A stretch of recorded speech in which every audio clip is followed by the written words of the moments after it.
Ukraine lacks the manpower to man the frontline trenches in Donetsk Oblast, but the Ukrainian Armed Forces have an abundance of drones, which Ukraine is now relying on to make up for the lack of infantry. As the Wall Street Journal reports, the war has now become a contest between Russian infantry and Ukrainian drones. As Russian soldiers advance toward Ukrainian positions, explosive drones are aimed at them, and larger drones drop bombs on them.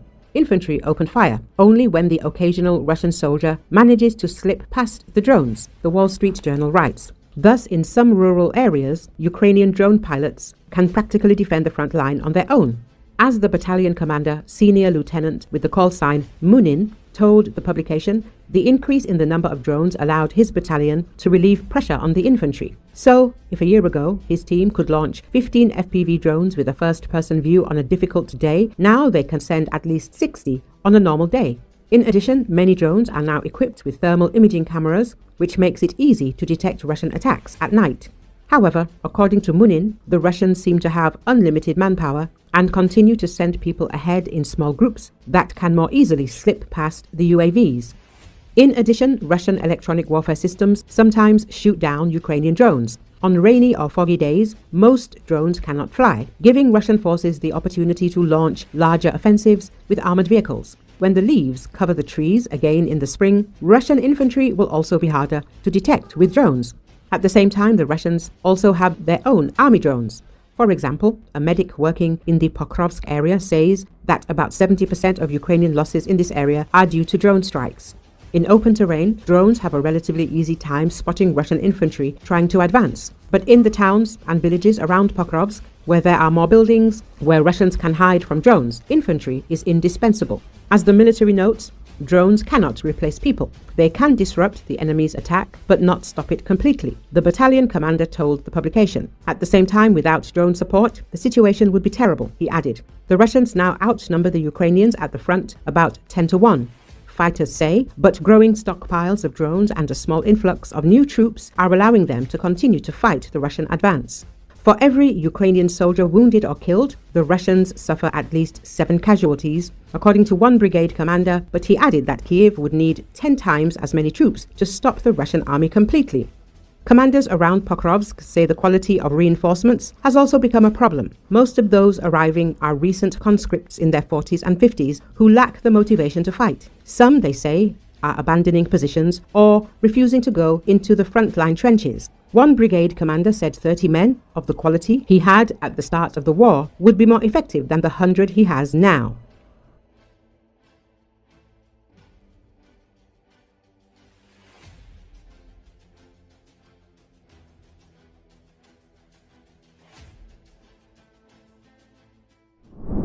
Fighters of the 157th Brigade of the Ukrainian Armed Forces have captured 5 soldiers of the occupying Russian army near the village of Vozdvizhenka in eastern Donetsk region. The prisoners said that they were sent to their deaths by their commander, whose call sign was Bucha. The invaders, who said that they did not receive any support during the attack and suffered heavy losses during the battle, thanked the Ukrainian fighters for sparing their lives. Я Сагарев Олег Ниязович, позывной дед, со 110-й отдельно штурмовой бригады. Меня отправили командиры, добрый и зам комбрига, профессор позывной, которые отправились нас тупо на убой. Я Мишагин Виктор Викторович, позывной Мальчугун, со 110-й бригады отправил меня на убой, позывной его мясник, какой-то командир новый, мы его не знаем, просто мясо. Алексей Анатольевич, позывной Большой, 5-я мотострелковая гвардейская бригада. Меня отправил командир Графит, также тоже на убой. У нас никакого прикрытия с нашей стороны не было, нас сразу разбили. Я Искандеров Кадир Хапович, 110-й тоже. Меня отправил тоже лесник на убой. Я Петухов Владислав Викторович, позывной Пушкин. Меня отправил мясник тоже на убой, никакого прикрытия, просто на смерть. Мы благодарны историку за то, что сохранил нам жизнь, и 157-й бригаде. Слава Украине, героям слава! The Putin regime has suffered its biggest geopolitical defeat in decades. Syria's new authorities have offered NATO member Turkey military bases in place of Russian ones, effectively ending the Kremlin's multi-billion-dollar investment in supporting the Assad regime. 4 Syrian intelligence sources told Reuters Moscow risks permanently losing 2 strategically important facilities, the airbase in Khmeimim and the naval base in Tartus, which will sharply limit its capabilities in the region and Africa.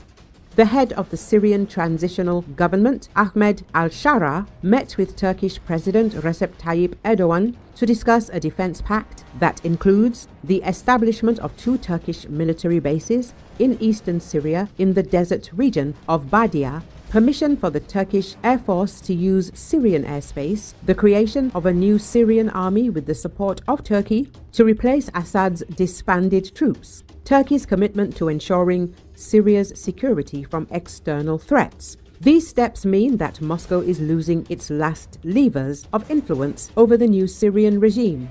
Since Bashar al-Assad's overthrow in December, Moscow has tried unsuccessfully to maintain its bases in Khmeimim and Tartus. A Russian delegation arrived in Damascus on January the 28th, but the talks reached a dead end. Moreover, the new Syrian authorities demanded that Russia extradite the fugitive Assad and pay reparations for supporting his regime. Bloomberg sources note that Ankara is actively opposed to the preservation of Russian military facilities since Turkey supported the Syrian revolution and is interested in Russia's complete withdrawal from the region. The loss of the Tartus base, which gave the Kremlin access to the Mediterranean, destroys Russia's strategic ambitions in the Middle East and Africa. Russia also loses a key hub for the movement of troops, mercenaries and weapons. The Kremlin has spent a decade pumping billions of dollars into supporting Assad, supplying him with weapons, sending military advisors and funding Russian military operations. Now all that money has gone up in smoke. The contract with Stroy Transgaz for the management of the port in Tartus has been terminated. Military equipment stationed in Syria is being removed on an emergency basis. Russian sea vessels have been waiting for weeks for permission to enter the port. Moscow has lost one of its key outposts and will no longer be able to use Syria as a staging base for operations in Africa. The collapse of Russian policy in Syria is part of a larger process of weakening the Kremlin on the international stage after catastrophic military failures in Ukraine, an economic downturn, and the growing influence of China. Russia is losing the last vestiges of global influence. While Putin clings to power, his geopolitical projects are collapsing one after another. Now Russia is not just weakened, it is being forced out, even from those regions where it recently felt like the master.